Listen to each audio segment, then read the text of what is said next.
Welcome to the deep dive. Okay, think about this for a second. Think about a time you tried to describe something that was, genuinely complex. Something that just won't sit still. Exactly. Something fluid or contradictory. Maybe a messy personal relationship or a new policy that has like 10 different unintended consequences. Or even just how you feel about your job on any given day. That mix of love and frustration. Right. And did you ever just feel like the language you had, the standard ways we have of framing reality, that it completely failed you? It's a constant friction point, I think, in communication. It feels like your vocabulary is trying to define a river using only the language of, like, monuments, Yeah. stone and statues. That's a perfect way to put it, because our traditional framework for language, the classical rhetoric we all inherited, it's absolutely fantastic at defining stable, fixed objects. It loves categories. It's good at monuments. It's great at monuments. But the reality we actually navigate today, a reality defined by information overload, by constant technological churn, it's all about simultaneous contradiction. It's relentless motion. So our language is kind of lagged behind. Structurally, yes. It has lagged behind the inherent uncertainties of our time. And that is exactly what we're talking about today. We are diving into a stack of sources that don't just, complain about this linguistic gap. They offer some pretty radical solutions. Yeah, they're forging new tools. We are looking at newly forged rhetorical figures designed specifically to handle complexity, potential, and contradiction.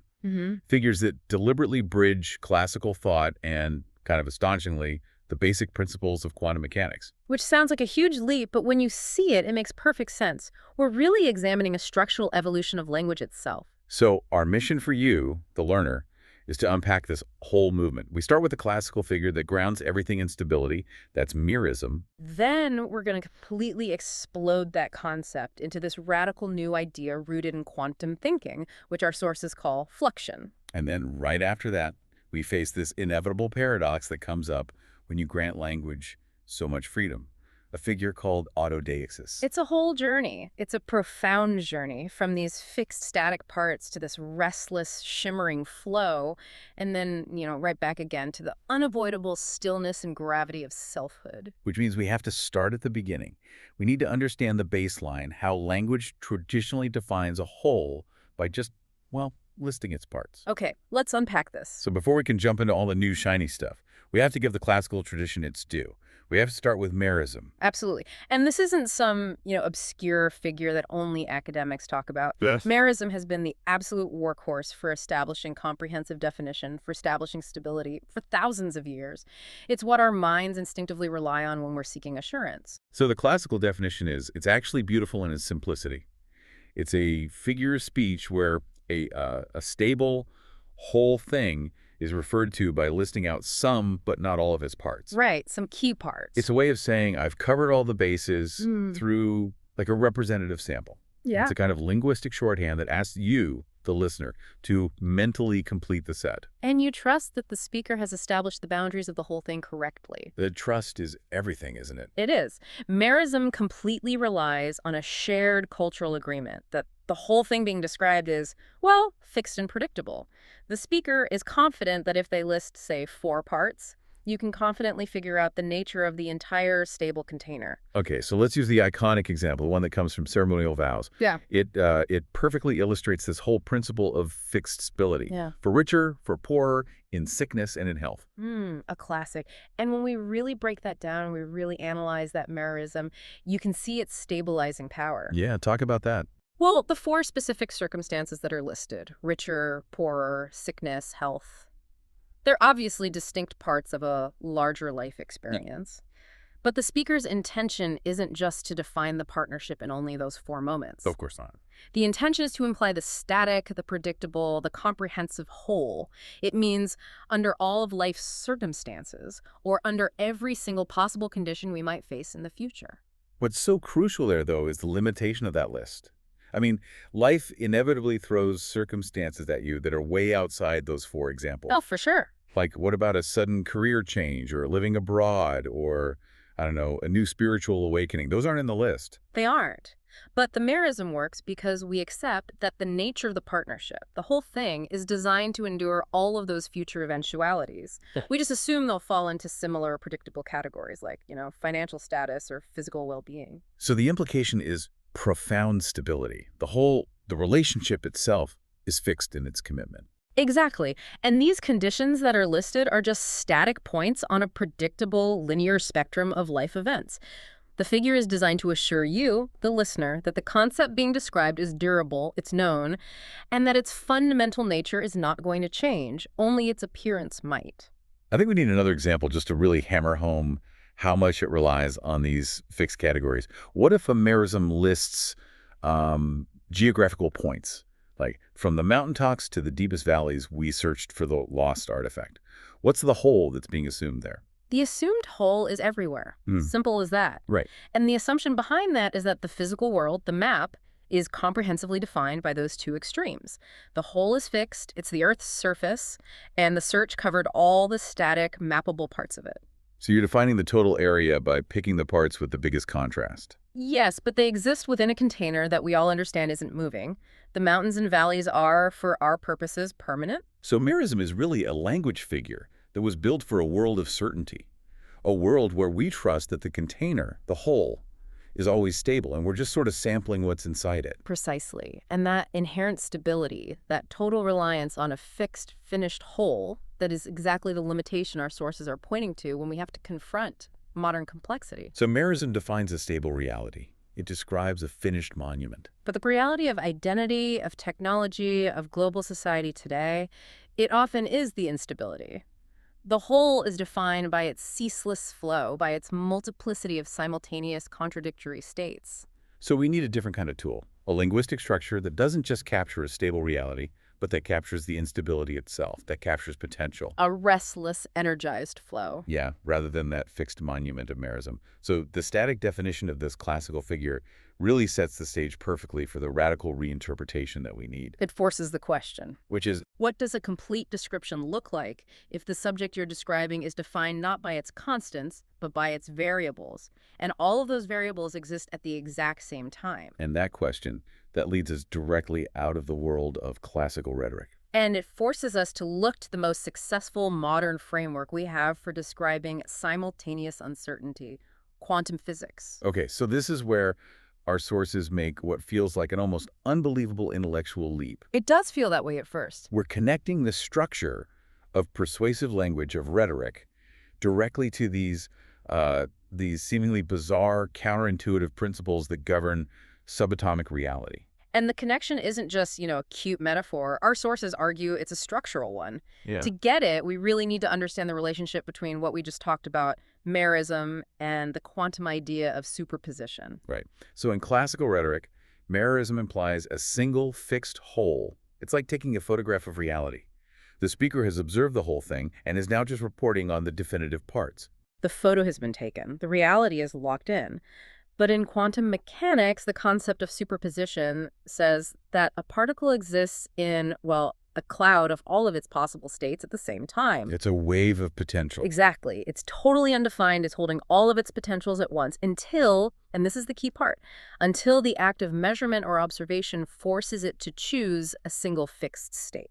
And that measurement collapses the wave function. It collapses the wave of possibilities into one particle of reality. And the rhetorical application of this is, it's breathtakingly radical. So if merism is language that has already collapsed the wave function of the subject, it's delivering the fixed observed outcome. Yes. Then this new figure we're about to discuss, which the sources call Fluxion, is language that refuses to observe. It deliberately holds the subject in superposition. I love that. So the core idea is, what if language could list out potential states, not to imply a static whole that already exists, but to deliberately evoke a dynamic, unresolved entity? What if the entire goal of your description is to maintain the tension, not to release it? Precisely. Merism says, here are the fixed facts that define the single reality we all observed. Fluxion says, here are the possibilities that coexist right now to define the potentiality. It defines a thing by its The sources call it its shimmering possibilities rather than its fixed observed reality. It's a linguistic refusal to collapse the subject's wave function. You're granting it its full unresolved complexity, its quantum dignity, as we'll see later. And because this philosophical shift is so radical, it really needs a name that reflects this inherent fluidity. The source material names the new figure Fluxion.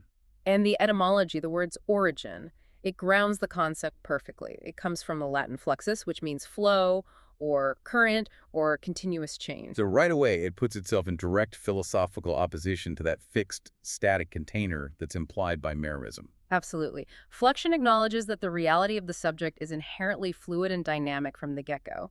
Okay, let's nail down the core definition for everyone listening. Fluxion is the description of a subject not by its stable parts. But by its coexisting, often contradictory, potential states. It defines a thing by what it could be. All at once, in a state of unresolved energy. And to make sure that you, the listener, can actually use this figure correctly, we have to emphasize the rules of usage. These are what clearly distinguish Fluxion from just, being inconsistent or listing things in order. This is very important. Rule 1. Fluxion has to list 2 or more potential simultaneous identities for a single subject. The subject has to literally hold both potentials. The positive and the negative, the presence and the absence, the high and the low in the very same description. And rule 2 is the quantum mechanic rule. That's it. The states are not sequential. You can't say first it was A and then later it became B. That's just a timeline. They have to be concurrent. They have to exist together, side by side, totally unresolved, refusing to yield to a single definition. The resulting effect is that shimmering simultaneity. Okay, here's where it gets really interesting. Because the theory is fascinating, but the application, that's where the rhetorical genius really lies. This is where it comes alive. We need to dissect the original examples that are provided in the source material, because they are the purest demonstration of this idea of simultaneous potentiality. Let's start with the one that tries to capture moral complexity, which is, contradiction at its highest stakes. The statement is, he was at once the hero who would save the city and the villain who would watch it burn. Okay, just stop and think for a second about how a merism would try to describe this person. It might list attributes, right? Yeah, it would say he was brave, selfless, but also occasionally cruel and ambitious. Exactly. A list of sequential attributes that define a mixed, but ultimately fixed character. Fluxion refuses that fixity. It insists on the simultaneous contradictory identities. Not just attributes, but whole identities. Yes. Hero and villain, potential savior and potential destroyer, existing right now in this moment. So the language forces us to accept that this person's nature is just perpetually suspended between those two poles. Their identity is that dynamic tension. It is the unresolved paradox. It doesn't force us to pick a single narrative, a single box to put him in. It forces us to accept the higher order truth of the contradiction itself. Any other way of describing him would be reductionist, wouldn't it? Completely. If you just call him a villain, you're ignoring the genuine potential for sacrifice that's in him. If you just call him a hero, you're ignoring the darkness. So Fluxion gives the complexity its due dignity. That's the perfect phrase for it. Okay, that makes perfect sense for people. We're complicated. But the second example applies this potentiality to an inanimate object, which I find even more powerful in a way. It's about how potential can govern objective value. Right. The example is the unread book on the shelf is both a masterpiece of revelation and a ream of meaningless paper. Let's unpack that. An unread book is, physically fixed. It's paper and glue and ink. Physically, it's just a thing. But its meaning is not fixed. Before a reader opens it, before that act of observation collapses its function into a single story, the object holds both infinite worth. The masterpiece, the potential for life-changing wisdom. And at the very same time, it holds null value. It's just inert raw materials. It's meaningless paper. It is a perfect definition of potentiality. You cannot describe the book's full reality just by stating its physical components. That would be a merism. Yeah. You have to acknowledge that its objecthood, its very essence, is in this state of quantum dignity, just waiting to be observed or activated. The physical object is fixed, but its meaning is in flux. Precisely. And the third example, I think this one serves as the ultimate proof of concept. It directly invokes the source of the whole analogy. It does. Consider the atom, a wave of infinite possibility, a particle in a lonely place. So the statement is Fluxion, using a scientific metaphor to define itself. The rhetorical structure is literally mirroring the wave-particle duality. Which is the foundational paradox of quantum mechanics. And it's not sequential. The description isn't that the atom is a wave and then it becomes a particle. No, it's described as being both, simultaneously. This is the figure's ultimate validation of its own quantum approach. When you use Fluxion, you're basically declaring that your language structure can handle the same deep, unresolved uncertainty that physics uses to describe the very fabric of the universe. So we'll just step back for a second. Fluxion is, at its core, a tool for articulating honesty about unresolved states.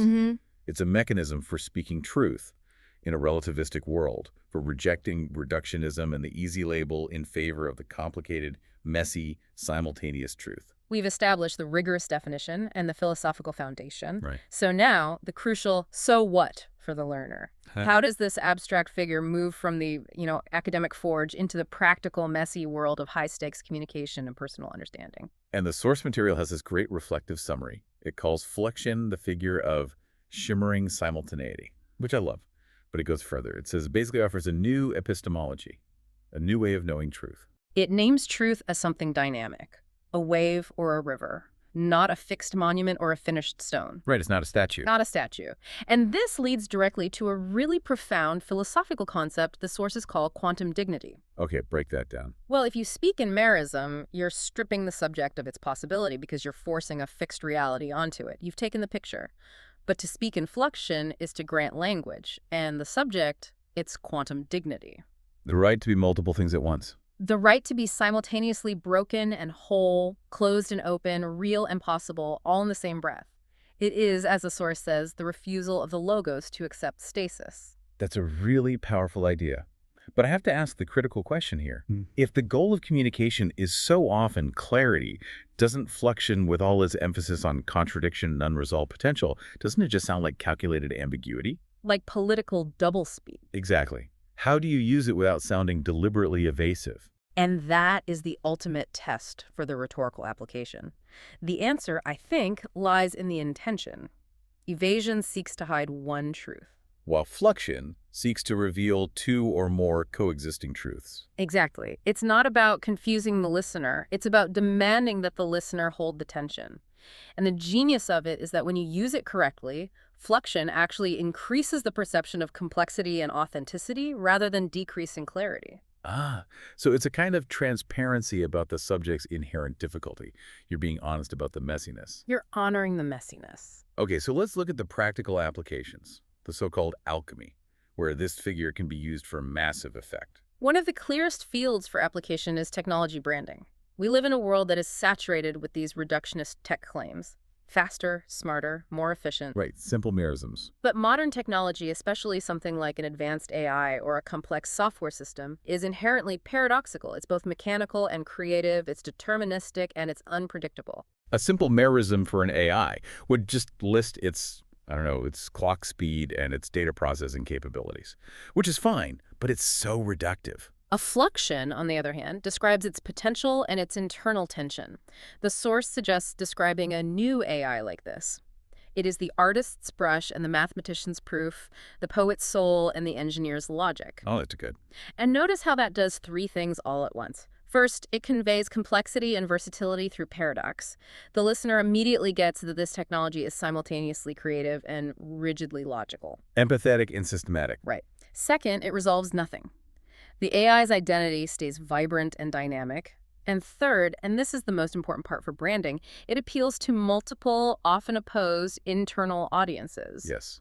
The CEO who cares about the engineer's logic is completely satisfied, while the creative director who needs the artist's brush is also totally hooked. By using Fluxion, you haven't reduced the product for either audience.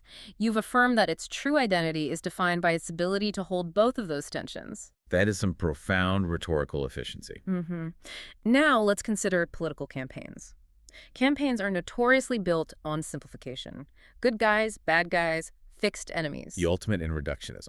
But Fluxion is the ideal tool for addressing the truly volatile elements, like an undecided electorate or swing voter or a pivotal state that's defined by its own internal division. You can't win over an undecided voter by calling them fixed or certain. You have to validate their internal tension, their uncertainty. So how would you address that inherent volatility using Fluxion. The sources offer this example, and it's directed at a swing state. You are the tipping point and the stalemate, the kingmaker and the silent observer. You are the future unwritten. Wow, that is masterful, because it validates the contradiction completely. By calling the state both the tipping point and the stalemate, the speaker is validating the inherent indecision. They're recognizing that the state is internally defined by competing forces. It acknowledges their contradictory positions, active agent, the kingmaker, versus a passive force, the silent observer, all at the same time. And the psychological effect of that must be incredibly powerful. It is. The undecided state feels seen, not as an absence of a decision, but as a dynamic presence that is full of simultaneous high-stakes possibilities. The speaker is effectively using Fluxion to elevate the subject's status from just undecided to unresolved potential power. This figure turns volatility into validation. That's it exactly. And finally, the application in what might be the most common modern rhetorical space: self-help and personal reflection. This is where we see the internal alchemy of Fluxion, where we apply the concept of superposition to ourselves. When you engage in any kind of serious self-reflection, you are almost always dealing with simultaneous, conflicting emotional or psychological states. A traditional approach asks you to identify the problem, the wound, and then work toward the solution, the healing. Which is Merism again, a fixed problem seeking a fixed solution. A to B.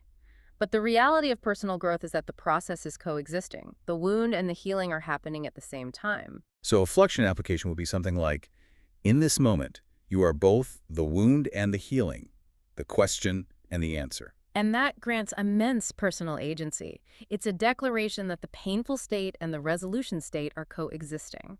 It shifts the focus from passive suffering to active potential. You're not just struggling with a wound. You are already actively participating in the healing process just by being aware of it. You're not just lost in a question. The internal architecture that's required for the answer is already resident within you. Fluxion refuses to define you solely by your current limitation. So Fluxion really is the ultimate tool for capturing multiplicity all at once. It's the language that's suitable for a world defined by high information density, by relentless contradiction, and by the rapid collapse of certainty. When every subject we look at is viewed through multiple conflicting lenses, our language has to be able to hold all those lenses simultaneously. But, and there's a but coming, isn't there? There's a critical pivot here. We have spent all this time celebrating flow and potential and this glorious refusal of fixed boundaries.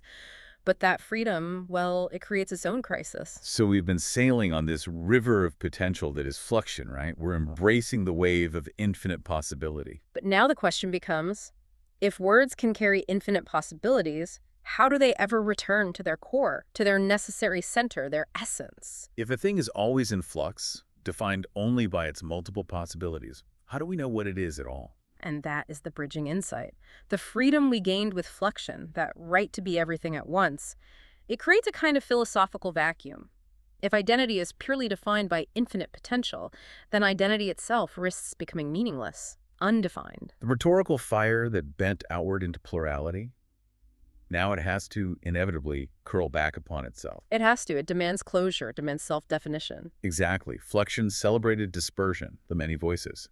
But the next figure insists upon gathering. It insists upon the solitary echo that names itself. We are transitioning from the high-energy, relativistic perspective of quantum mechanics right back toward the absolute certainty that's required for basic identity and, frankly, for psychological stability. So we shift from the wave, from the flow, back to what the sources call the still point, the necessary, irreducible truth. And this turn is characterized not by expansion, but by recursion. It's the concept the sources call the inexorable gravity of selfhood. After all the shimmering potentiality, there has to be a point of undeniable, irreducible isness. Identity, at this fundamental level, it requires no external scaffolding. It doesn't need context or a mirror for validation. It simply is. It's the state where a word is nothing but itself, and yet that self-reference is somehow deemed sufficient to establish an absolute truth. And this shift culminates in the final figure we're looking at today, the one that defines itself by itself, which is called Autodaxis. Autodaxis is the paradox of linguistic closure. It speaks its truth as a tautology, as a simple repetition, yet it lands with the force of a revelation. Okay, let's look at the specific, incredibly powerful, and really brief statements that the sources provide that embody this transition. The examples are designed to be striking, to shut down any external debate. They are: law is law, Home is home, enough is enough. What stands out immediately is that they're tautologies. The definition is literally just the repetition of the term. So if you were to parse this logically, it's saying nothing new. Logically, it's an empty statement, A equals A. But rhetorically and psychologically, these statements convey immense finality. They convey immense meaning, so why? That's the core challenge, isn't it? If Fluxion was a statement of infinite openness, Autodaxis is the abrupt slamming door of closure. We need to explore why this repetition feels like a profound revelation instead of just an empty restatement. Well, first, we should probably contrast it with a figure like, say, epizeuxis, which is simple repetition just for emphasis, like never, never, never give up. Right, that's just emphasizing the verb. Exactly. Autodaxis is different. It emphasizes the noun and its inherent, internal, unshakable identity. So in Autodaxis, the two instances of the word are not actually equal. No, they're not. The first instance is the subject, the concept that's being defined. The second instance is the irrefutable essence, the definition itself. When someone says a deal is a deal, they are not merely repeating themselves. They are making a powerful declaration of boundary and irreducibility. The power of Autodaxis, then, is that it demands acceptance without any external validation. That's the key. If Fluxion demands that you hold two conflicting truths at once, Autodaxis demands that you accept one truth as absolute and self-contained. If law is law, then its meaning is contained entirely within the word itself. You don't need context, you don't need a court case, you don't need a political justification. The word establishes its own gravity. It becomes its own anchor. Let's really break down the examples fully, starting with the psychological boundary of enough is enough. That phrase is such a dramatic shift from Fluxion. Fluxion might say something like, my situation is both intolerable and, at the same time, the source of my greatest learning. It holds the tension. But when a person reaches Autodaxis and says enough is enough, what are they doing? They are drawing an irrevocable line in the sand. They're defining the boundary of their tolerance, not by some external metrics, not by what someone else thinks, but by an internal, irreducible declaration. It's the self-defining its own necessary limit. It's a linguistic act of self-sovereignty. The word enough, the subject, is being defined by the quality of enough, the essence. No further argument is permitted. The debate is over. Now consider home is home. Fluxion might describe a house as both the prison that holds my family captive and the haven where we feel safe, holding both. But when you finally declare home is home, you are overriding all of those external contradictory possibilities. You are. You're asserting that regardless of the mortgage rate or the neighborhood issues or the flaws in the plumbing, the essence of home is contained within itself and is non-negotiable. It enforces identity over condition. And finally, the political and civic application, which we see everywhere. Law is law. This statement has enormous rhetorical force in current discourse. It seeks to enforce an immovable structure in what feels like a very relativistic environment. When someone uses this Autodaxis, they're trying to strip the word law of its simultaneous potentials. Like law as a flexible tool for justice and law as a rigid system of power. They're trying to collapse that wave function, they are saying. Law, by its inherent nature, is absolute and self-defining. It requires no external interpretation. It is immutable. The genius, and maybe also the danger of Autodaxis, is its ability to bypass debate entirely. It does it by asserting that the word's meaning is completely self-contained. It is the necessary anchor when the relentless flow of Fluxion becomes overwhelming and exhausting. It's the declaration of certainty in the face of infinite potential. This figure really is the inevitable consequence of Fluxion's freedom, isn't it? It has to be. When language gains the ability to describe everything, all the possibilities, the human need for the irreducible, self-defined anchor becomes philosophically and, I think, psychologically necessary. Wow. What an incredible journey we've taken through the structures of language. It really shows how new rhetorical figures are being forged to handle the pressures of modern reality. It's a full arc. We started with the foundation of classical certainty, Merism. The language of stable parts defining a fixed, predictable whole, like the vows in sickness and in health. Then we used the lens of quantum mechanics to completely explode that certainty, which gave us Fluxion, the figure of shimmering simultaneity. Which defined a subject by its coexisting, often contradictory potential states. The hero and the villain, the wave and the particle. It's what grants the language of potential its quantum dignity. And finally, we saw how that very freedom of potential created this critical need for linguistic closure. And that led to the inevitable recursion of Autodaxis, where identity folds back upon itself. Enough is enough, or law is law. It is the declaration of the still irreducible point after the wave has flowed past. This whole deep dive really shows that the structure of our language determines the structure of our reality. If we rely only on the language of fixed parts, we can only perceive stable, predictable realities. But by forging Fluxion and understanding Autodaxis, we've equipped our language to honestly handle the uncertainties of modern identity without collapsing all that complexity into a single reductive state. The core lesson for you, the learner, is to understand this powerful dynamic tension. If Fluxion grants language its quantum dignity, its right to be multiple and unresolved. We have to ask a final provocative thought that I think really defines our current era. What happens when the real-world application of Fluxion, which validates volatility and potential, clashes directly with the deeply ingrained psychological need for the absolute self-defined certainty that we find in Autodaxis? So when a political campaign uses Fluxion to emphasize the volatility of the future, but the voters are craving the simple finality of someone declaring truth is truth or the budget is the budget, how do those two rhetorical forces interact in the public square? That tension between embracing the flow and demanding absolute certainty, that is the ground we are all walking on right now. It's a question worth mulling over long after this deep dive is complete. Thank you for joining us on this exploration of rhetoric, physics, and the inevitable gravity of selfhood. We'll see you on the next deep dive.